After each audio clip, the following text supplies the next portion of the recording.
Every buyer I talked to, I said, you have to like the boat. You have to be comfortable with the sail. You have to be, you're going to keep this boat and you're supposed to get pleasure out of the boat. And if you're not comfortable with totally with the boat, you're going to be thinking something other than just positive things every time you go out. And that's what a boat's for. Go out and enjoy yourself. Welcome back to Yachting Around. And today we have Chad Fox from Not 10 Yacht Sales. So, Chad, thank you for joining. Thank you, Megan. How are you today?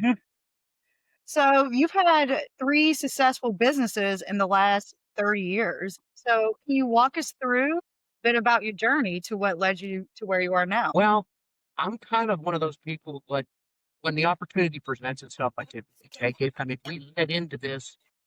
I've actually owned several businesses. I've done everything from purchasing foreclosed storage units, Costco contracts for salvage merchandise. I had a gun shop. Uh, then we went in, and a neighbor of mine, friend of mine, asked me to join, see if I wanted to get boats out. That's actually how I got into boating, and we did that for a while. And fortunately, he had a untimely passing. And when that kind of dissolved, I went to yacht brokering. When we were buying a boat, my wife and I, one of the websites I went to said, become a broker. And, all right, let's check this out. And I mean, I've always been in some sort of sales, and it was just worked. Everything worked. And so that's what I've been doing for the past 3.5 years.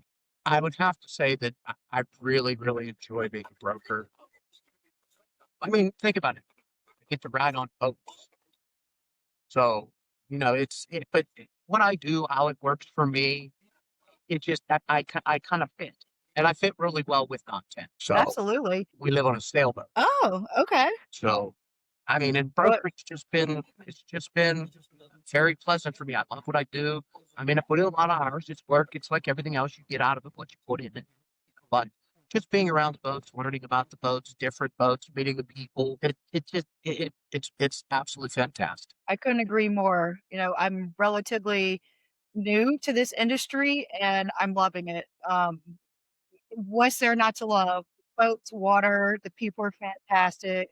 It's very relationship driven. So, Not 10 Yacht Sales that's been around for 15 years in multiple locations. So, what do you feel makes your team and organization unique? Well, one of the things that a lot of we're all subcontractors, so the autonomy is great. If you want to put in X amount of hours and do this part time, you can. You could work at it, do it full time. Not 10 is a fantastic support system. The admin team is great. Um, I like my boss. I get along with it quite well. Direct guy, but I respond best that way. So, but the whole team would help. When you have somebody and you talk to somebody, they're willing to help, and that's always good. It's always just it makes everything easier when you can go to somebody and say, hey, "What do you think about this?" Get some really good feedback. But not 10 just, and they're big. I mean, Absolutely. when you have brokers from Massachusetts to Miami, and you list a new boat, 75 people are putting it out to their people that might be interested in that boat. So we have a really good built-in system for many different. Okay. That's interesting. So, what's working great right now with your sales team and operations? Well, communication is good. The brokers can easily talk to each other within the brokerage. There's no real cutthroat stuff within the brokerage. It's a really good team. We can all talk to each other. We sell each other's books. It's it's just like I said, the communication's really, really, really good when you can just pick up the phone or send somebody a text and get all the information you need and then convey to your client. Just work together to get a boat sold. And challenges, I mean, the only challenges that really, really come up are just distance. Some find somebody in the Chesapeake Bay area, they might not want to go to Florida to buy a boat. So, distance is finding boats. And we all work with other brokers in our areas too. It just doesn't have to be another non-10 broker. Oh, so it sounds like you guys talk to see what best fits the customer's needs. Is that correct? I mean, when you talk to the customers, of course, you go through all that. I have everything in text and email and already done. So when someone wants me to list something, I can put out exactly what I need from them to list it. But then you have the personal rapport where you talk with them. Sometimes people are emotional about a boat. That happens both from the buyer and seller. And you get to know the person and kind of where they stand. And I mean, it's just there. I don't find a lot of challenges. And I mean, because when you get to a place where, let's suppose you're looking at a boat and you're telling them the market says it's worth this. Oh no, I want to this. Or there's work that needs to be done to the boat that they're not willing to do. It's just not the right boat. You just have to look and say, I don't think I can help you with this. But if you can, you do. And a lot of sellers are willing to listen, and they need you to tell them what needs to be done to get their boat sold. And I got a lot of good training through most of the not 10 brokers with stuff like that. Excellent. So, from your point of view, what trends do you see happening next year in 2026 in your industry? Um, right now there's more boats. There's more boats on the market, so it is a buyer's market currently. I don't really see the trend changing as much as I do the boats changing and what people are buying. I've noticed like your mid upper size express cruisers, 30, 32 feet, they're kind of phasing out and people are going to the bow riders or a bow rider with a crossover cabin, things like that. So I found like the mid-size express cruisers are going. People are still buying sailboats of all kinds, all sizes. People are still buying, the long distance motorboats, trawlers, pilot houses, things like that. People are still buying those boats. It's just now the clean boats that are fairly priced and have been well maintained are selling first. But the used Okay, market's still so you going to see the that used happening. market is still going to go. The used market will still be there. Again, this comes back to it. You get out of it what you put in it. I put in long hours. I work hard. I talk to lots of people. I big on social media. That's right. I solicit a lot that way. I mean, direct mail marketing and cold calling is pretty much dead. I mean, people look at their Okay. phones. If they don't know your number, most people don't pick up. Right. And where do you guys have your listings? Like, where can people find you guys? So, of course, the company has their own website. The owner, Mark, Sure. he's great with marketing. So we do get noticed. We're on Yacht World, Boat Trader, boats.com. Then I go out and personally list most of my listings on places like powerboat stuff listings or sailboat listings. Facebook, of course, listed marketplace. And but yeah, the marketing, direct marketing, the email list that Mark does, he has a continuous Facebook ad that all the boats that come in rotate through that ad. So the marketing, I mean, Mark has a very big presence in the industry regarding what with our listing ability. We're not limited. I mean, we can basically all of our boats get listed on the top sites. Um, and then that's where we have to then sell ourselves. I mean, the company does sell itself. Okay, it really is. It has a good reputation. We have a lot of brokers, and so it's really, really easy from that aspect. Then we have to do our own thing, and that's kind of where everybody has something different that works for them. I'm a person that likes to get as many boats out there in front of everybody as possible and give as much information as possible. So then when people come to me and ask me questions, it's usually it's a lukewarm or better buyer. But being a liveaboard helps me talk to other people who buy the bigger boats that are planning on doing extended journeys, liveaboard, things like that. But I don't Yeah, that's migrate amazing. towards any type of boat. I pretty much like being on all boats, new boats I haven't seen before, things like that. Now, when you're talking about less expensive boats, they don't typically go with a brokerage because brokerages have a minimum. And if you're selling a $20,000 boat with a $5,000 minimum, that's a big hit for the buyer or the seller. So they don't typically migrate to brokers. Oh, Well, you've got, I mean, every buyer I talk to, I said, you have to like the boat. You have to be comfortable with the sale. You have to be, you're going to keep this boat and you're supposed to get pleasure out of the boat. And if you're not comfortable totally with the boat, you're going to be thinking something other than just positive things every time you go out. And that's what a boat's for. Go out and enjoy yourself. absolutely. And it's a big investment too. The last thing that you want is someone to have buyer's remorse, right? That just being honest about the boat and being as upfront as possible tends to shy away from keep that buyer's remorse from happening because I mean, if I feel someone's really apprehensive about a purchase, I will try to move them to a different boat. If I sense they're not, not really comfortable or they're just doing it because I'm tired of waiting or something like that, just don't be tired of waiting. Give it another week or so. Let's see if we can find you something that you're more comfortable. So is there anything in your day to day that would make your life easier? Like if I were to wave a magic wand, what would that be? Or you just have it good? I mean, Really, I guess the days of finding the boat sitting next to the guy in the bar are also kind of going away. That still happens. You strike up a conversation with somebody when you're having a drink, and you end up listing a boat, or you get a referral.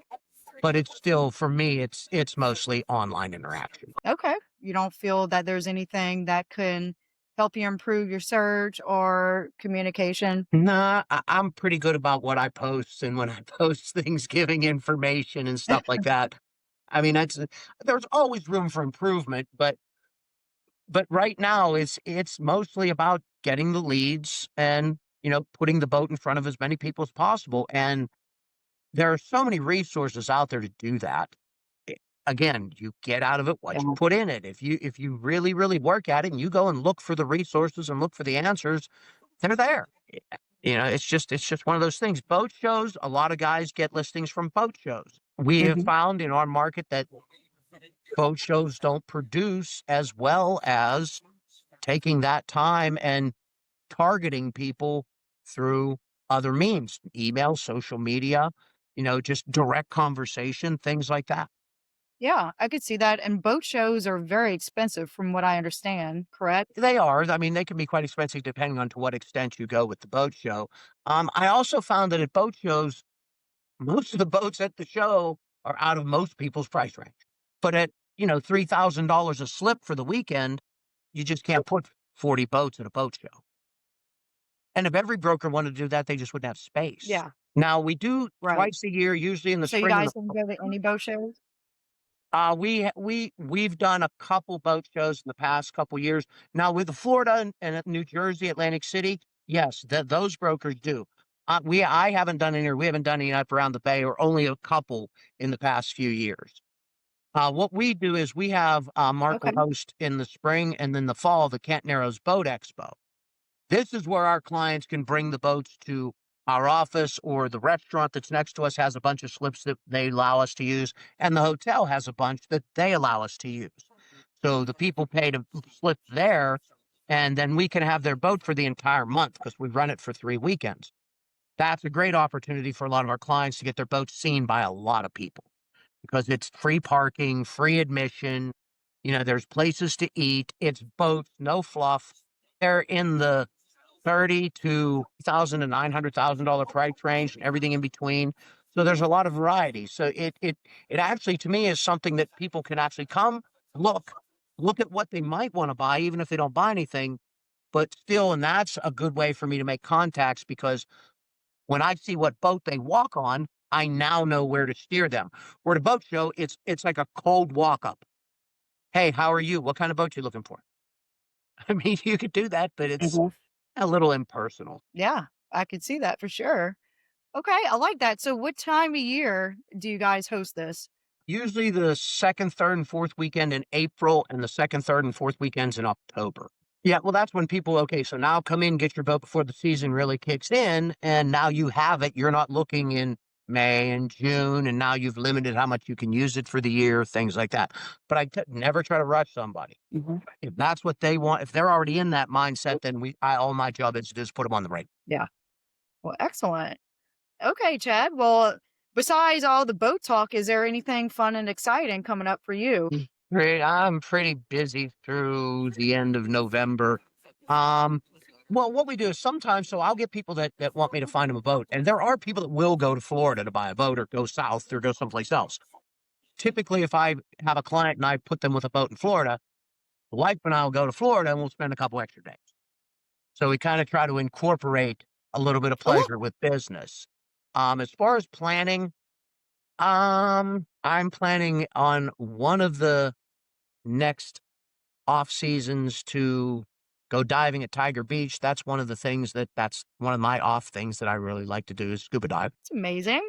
Also, I'm getting my captain's license this winter, so that'll take up almost a month. So there are things Oh, that it's congratulations. we have to be kind of opportunistic. Whenever there's a chance to go and have some fun in addition to, just latch onto it, we're pretty good about taking that opportunity. And again, I live on a boat. Good.